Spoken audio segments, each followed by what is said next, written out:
Socrates, Yeah, name cool. your Shut part. up. This pamphlet contains the teachings of the Buddha.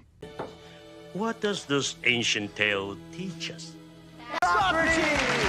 He had the most wonderful philosophy.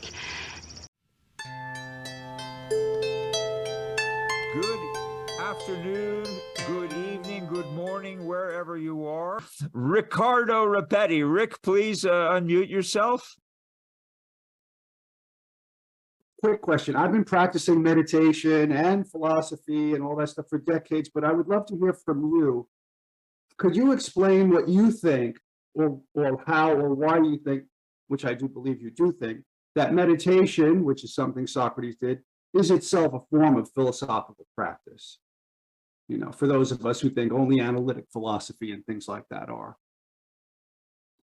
You see, the way to end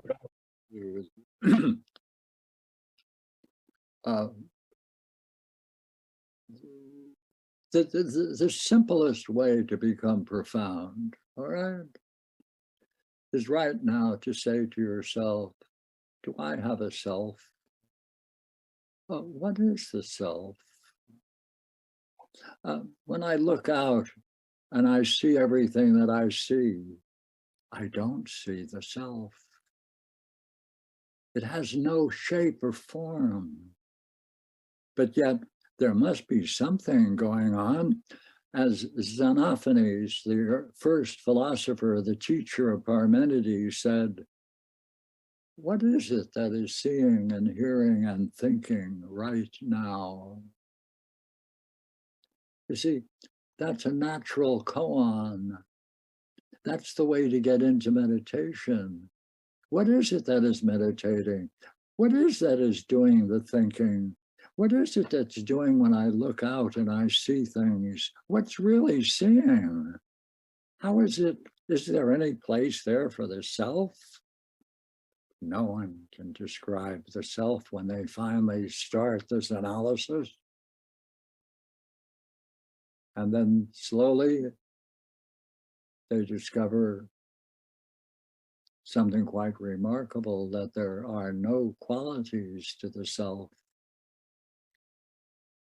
By the way,